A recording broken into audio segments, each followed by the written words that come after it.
सहयोगी श्री अमित कुमार जी, जिनका हम दिल से आभार करते हैं। उनके सहयोग के लिए हम उसको हृदय से धन्यवाद देते हैं।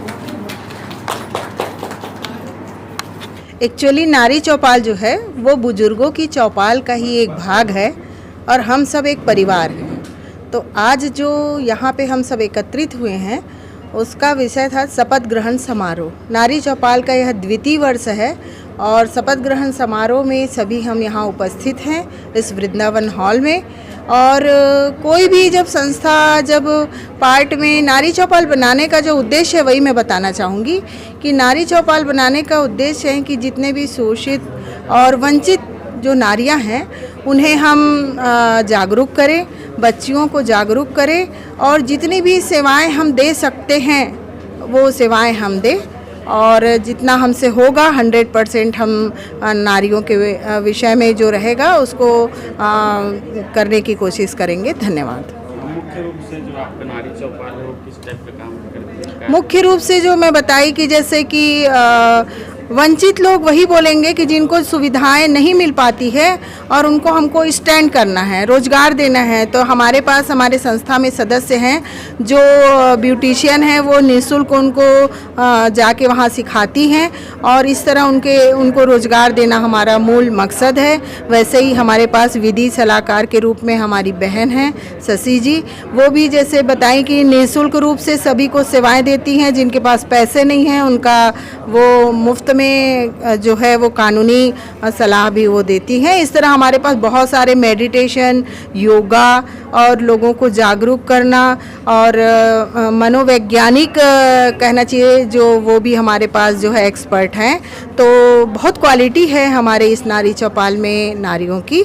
और सभी इसी तरह जो लोग जो ऐसे जगह रहते हैं जिनको शिक्षा नहीं मिलता तो हम वहाँ जाके उनको एडमिशन कराते हैं। जो स्वयं मेरे द्वारा भी यह कार्य है कि 20 से 25 बच्चों का शुल्क है वो खुद वहन करती हूँ विगत 20 वर्षों से।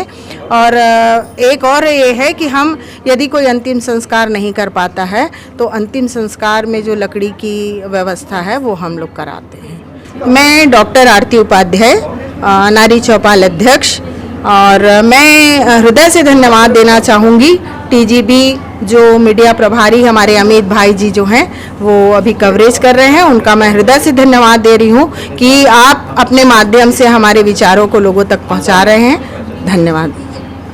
धन्यवाद। मैं ज्योति जैन बुजुर्गों की चौपाल से हूँ और मैं बुजुर्गों की चौपाल से शुरू से जुड़ी हूँ जब से ये संस्था का बनी है। मैं यहाँ पे जुड़े हुए छोटे बड़े सारे कार्यक्रमों में आती हूँ, देखती हूँ, समझती हूँ चीज़ों को और अपनी पूरा मतलब देना चाहती हूँ, समय देती हूँ। इसके साथ साथ यहाँ पे हर चीज़ बच्चों से लेके बड़ों तक के लिए कार्यक्रम भी होते हैं। यहाँ पे आध्यात्म भी के भी लिए जैसे भागवत होता है और गरबा होता है बच्चियों का। आप गरबा बोलोगे तो आप 3 दिन का आप कहीं पे भी जाओगे तो ऑलमोस्ट एक जैसा होता है सब जगह। यहाँ पे अलग होता है। यहाँ पे पहले दिन हम करेंगे तो बुजुर्गों के लिए करते हैं, दूसरे दिन करेंगे तो विकलांग जो होते हैं उनके लिए हम लोग गरबा का रखते हैं, तीसरे दिन हमारा रहता है कि सारे समाज सेवी जो भी हैं जो कमी मत महसूस हो वो एंजॉय करें लाइफ को। हाँ, मतलब यही है कहने का मैं चाह रही हूँ कि जो भी हैं सारे वर्गों को हम लोग लेके चलते हैं। धन्यवाद। मेरा नाम रवि गढ़पाले है। बुजुर्गों की चौपाल युवा समाज सेवी संस्था का मैं फाउंडर मेंबर हूं और आज जो है हम यहां पर बुजुर्गों की चौपाल की एक नई विंग है महिला चौपाल, नारी चौपाल, उसके शपथ ग्रहण समारोह दूसरे साल का शपथ ग्रहण समारोह में आए थे हम। और यहाँ पर आरती उपाध्याय जी जो कि हमारी नारी चौपाल की अध्यक्षा रही पिछले बार, उनको दोबारा जो है सभी कार्यकारिणी सदस्यों ने मनोनीत किया है। दोबारा फिर से उनको इस कार्य के लिए उचित मानते हुए उनको ये जिम्मेदारी दी है कि वो इस नारी चौपाल के माध्यम से महिलाओं की जो समस्याएं होती है, महिलाओं को जो लाभ दिया जाना चाहिए उसके लिए वो इस क्षेत्र में काम करे। और बेसिकली जो बुजुर्गों की चौपाल समाज सेवी संस्था है वो न केवल बुजुर्गों के लिए बल्कि पूरे युवा या समाज से जुड़े और भी कार्य करता है। चाहे हम एम्बुलेंस की बात करें तो बुजुर्गों की चौपाल के पास एक मोबाइल एम्बुलेंस है कि किसी भी बुजुर्गों को अगर कोई तकलीफ़ होती है तो वो निःशुल्क हमारे मोबाइल नंबर पे कॉल करके वो एम्बुलेंस बुला सकता है। हम समाज में बुजुर्गों का सम्मान हो उसके लिए हम श्रवण कुमार का भी एक पुरस्कार देते हैं, जो कि मासिक रूप से हम रायपुर शहर या अन्य छत्तीसगढ़ के किसी भी जगह से हमें जानकारी मिलती है कि कोई ऐसा शख्सियत, चाहे वो नारी हो या फिर पुरुष हो, वो अपने माता पिता का अगर अच्छे से ख्याल रखता है और उसकी जानकारी हम तक आती है तो हम उसे श्रवण कुमार का अवार्ड भी देते हैं। इसके साथ साथ हम होली के समय होली मिलन समारोह हो गया, अभी 2 जनवरी जो आता है तो हम उस समय भी एक परिचर्चा का कार्यक्रम करते हैं। इसके साथ ही जब कोरोना का जो समय था उस कोरोना काल में हम लोगों ने निःशुल्क तौर पे जो फूड प्रोडक्ट हैं या कच्चे फूड प्रोडक्ट हैं उनको जो है वंचित वर्गों तक पहुंचाने का काम किया था। रायपुर के अन्य क्षेत्रों में हम लोगों ने निःशुल्क प्रदान किया था। तो इस प्रकार से समाज सेवा का काम करते हैं। नाम केवल बुजुर्गों की चौपाल है, लेकिन यहाँ पर हम समाज सेवा के माध्यम से बहुत सारे सभी लोगों के लिए, महिलाओं के लिए, युवाओं के लिए और बुजुर्गों के लिए और समाज के लिए काम करते हैं।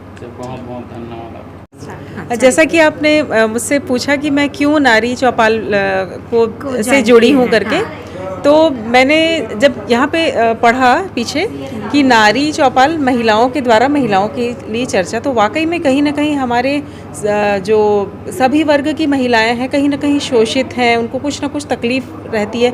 तो सभी महिलाएं मिलकर बहुत सारी महिलाओं का दुख दर्द परेशानी का निवारण करें, तो ये सबसे अच्छा नारी चौपाल में ही हो सकता है, क्योंकि नाम से ही जुड़ा हुआ है। बहुत सारे लोगों का नारी चौपाल है, बहुत एक समूह है महिलाओं का जी। तो इसलिए मैं इनसे जुड़ी हूँ कि हम सब जुड़कर समाज में अच्छा काम करें। धन्यवाद। सर्वप्रथम सर स्वागत है आपका टीजीपी मीडिया में। बहुत बहुत धन्यवाद भैया। परिचय देते हुए आपका जो है ये कार्यशैली कैसा है, कब से चालू है, इसके बारे में बड़ी। मैं इस बुजुर्गों की चौपाल संस्था के संस्थापक प्रशांत पांडे हूँ। इसकी शुरुआत आज से 7 वर्ष पहले कुछ आपस के मित्रों द्वारा चालू किया गया था। पहले बुजुर्गों के क्षेत्र में हम काम करते थे और लगभग 2 वर्ष पूर्व कुछ महिलाओं द्वारा महिलाओं के लिए कार्य करने की बात सामने आई। उसी समय कोरोना आया तो कुछ महिलाओं ने महिलाओं के क्षेत्र में या अन्य सामाजिक संगठनों के साथ महिलाओं के क्षेत्र में कार्य करना आरंभ किया। वो लगभग साल भर चलने के बाद हमारे एक विचार आया कि हम इस संगठन को अलग एक महिला विंग का नाम दें, जिसमें महिलाओं की चर्चा महिलाओं के द्वारा हो। इसमें केवल और केवल महिलाएं ही रहती हैं और वो ही अपने आपस में होने वाली समस्याओं को अपने तरीके से सुलझाने का एक प्रयास करते हैं। इसमें डॉक्टर, इंजीनियर, प्रशासनिक, राजनीतिक, गृहिणी, स्टूडेंट, सभी प्रकार के वर्ग, जितने भी वर्ग हैं, सबको शामिल करने की हमारी कोशिश होती है। एक प्रकार से स्कूल के प्राचार्य या भी रहती हैं, तो दूसरी तरफ सामान्य घरों में काम करने वाली गृहिणी या फिर काम करने वाली बाई बोल सकते हैं, या आया स्वीपर, इस तरह के भी कुछ सदस्य हमारे बीच में रहते हैं। हम उसको रख के ये जानना चाहते हैं कि हर प्रकार के वर्ग में क्या तकलीफ़ें आती है और उसको कैसे दूर किया जा सकता है। ये हमारी एक छोटी सी कोशिश है। ये दूसरा वर्ष आरंभ हो रहा है हमारी नारी चौपाल का, जिसका शपथ ग्रहण आज हुआ। आज इसको आरती उपाध्याय जी को उसका अध्यक्ष बनाया गया और उसके एक संयुक्त रूप से 32 लोगों की कोर कमेटी टीम बनाई गई है, जिसके माध्यम से हम आगे कार्य करेंगे। अच्छा, जैसे सर आपके नारी चौपाल से और दूसरे लोग अगर जुड़ना चाहेंगे तो कैसे संपर्क? बिल्कुल, कोई भी व्यक्ति किसी भी माध्यम से, सोशल मीडिया से हो या व्यक्तिगत रूप से हो या हमारे संस्था के मेंबरों के माध्यम से, कभी भी कहीं पर भी हमसे मिल सकते हैं और एक आवेदन जमा करके हमसे जुड़ सकते हैं। इसके अलावा हम 2 जनवरी को एक बृहद रूप से परिचर्चा करते हैं। उसका उद्देश्य और जो भूमिका है हमेशा स्वयं एक ही रहता है कि बुजुर्गों के प्रति बदलते युवा सोच, उसका एक 7वां वर्ष हम मनाने जा रहे हैं। वही हमारा स्थापना दिवस ही रहता है उस दिन। और वो जो लाइन है, बुजुर्गों के प्रति बदलते युवा सोच, वो मेरा कहना है कि आज हम 50 साल भी उस पर चर्चा करेंगे तो भी आज की चर्चा और उस चर्चाओं में जो भिन्नता आएगी वो अपने आप में एक नायाब रहेगा। इन्हीं के साथ टीजीपी न्यूज़ को आभार और धन्यवाद, और साथ ही साथ आपको हमारे साथ जुड़ने के लिए विशेष धन्यवाद, आभार। आपकी टीम को बहुत बहुत धन्यवाद।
LIC, जिंदगी के साथ भी जिंदगी के बाद भी।